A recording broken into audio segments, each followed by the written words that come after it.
Hey Michael, this is Dawn. So just a couple of thoughts on what I've learned, at least about my own hip instability. Um, I didn't realize that so much of my knee problems in training for the Boston Marathon actually came from everything in the hip complex. And a couple of things that I learned were that if you have instability through the hip, which includes your core, which is also clear back into here. This is your QL, this is your TFL, and here we've got our psoas. And if these aren't being used or engaged, or if they're crazy tight, then when you move, your knee is just gonna be off. Your body also works in a sling. So it goes from like golfing, right? This shoulder right here is propelled by this hip. The same thing happens in running, right? So when you run, I'm using my arms. And so if I have back and hip and knee problems here, then the sling, I have something in the opposite shoulder. So when you go and work with your PT and they're doing some of like your body work, they can work in that sling and we strengthen opposite sides. So as far as just how do you stretch hip flexors?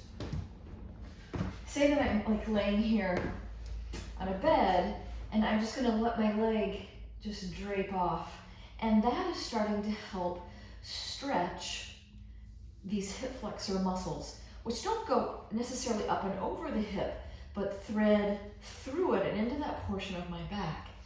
If I want to help loosen these even more, I'm not going to do it by cranking my knee back, but instead right here by squeezing my abdominals tighter, and then I'm going to release. So find the 2 points of your pelvis and slowly we draw them, just like in Pilates all those years that we did. You draw your belly button down into your spine, and you might find that one side of your abdominals connecting to your hips is weaker than the other. And so if that's the case, then you're going to want to spend time doing extra abdominal pulls on that side. But as I pull deep into that abdominal, with this leg, you don't have to pull on it, just hanging off my bed.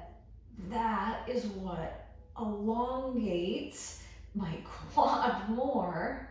It's just the theory of like a rubber band. You've got to pull it in both directions to open it up. Now I could add something to this as well, where I actually do crunches, which don't have anything to do with your neck, right? So here I'm thinking, okay, how can I loosen and open up this hip? And so I'm gonna put my hands behind my neck, just here, just to behind my skull. I just make a hammock, and I'm gonna squeeze those abdominals.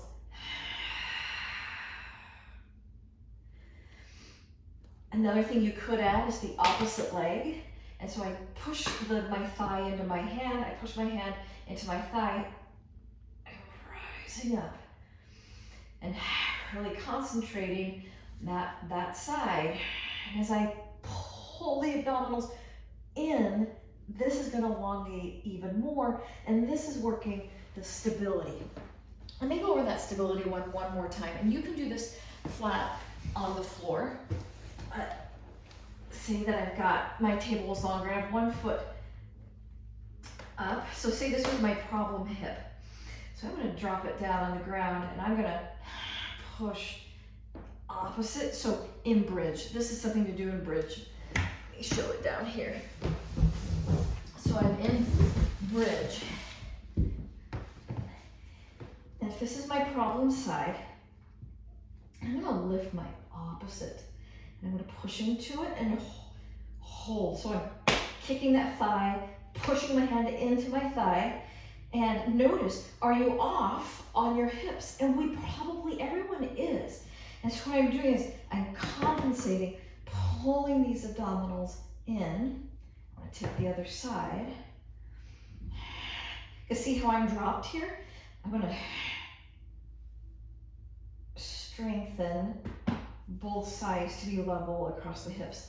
You can also do this on the ground. Like you can weave like a pole in between and push it.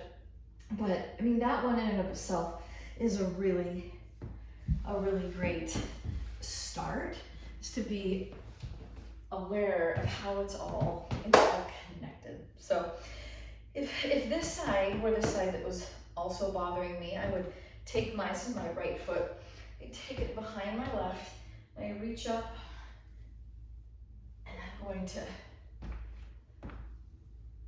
reach to the side. Bird dog in yoga that I always thought was just too easy made an enormous difference.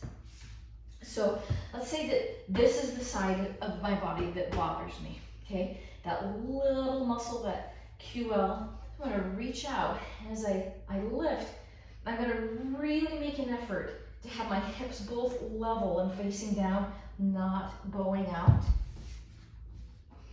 I'm gonna come in, knee to elbow, and really push, go slow motion, and focus, pull that abdominal up on purpose. Keep even eye open again.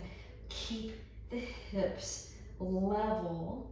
You do 10 each side, 3 rounds of that. So you've got your one-legged bridges, like adding a little bit of that resistance push. You have bird dog, and then we have the stretch, standing. So this standing stretch is so good. So I'm gonna be down. You've seen this crescent in yoga. All right, we drop down. Remember our yoga works days? So rather than jamming your tail under, which is gonna bug your back, we pull the abdominals in. Do you see that? So as I pull my abs in, I start to get a ton of lengthening, a lot of sensation in that front hip. So I'll show you again. My back is kind of arched, now I'm gonna pull in, yes. And now I lift, and I'm gonna lean towards the leg that's in front.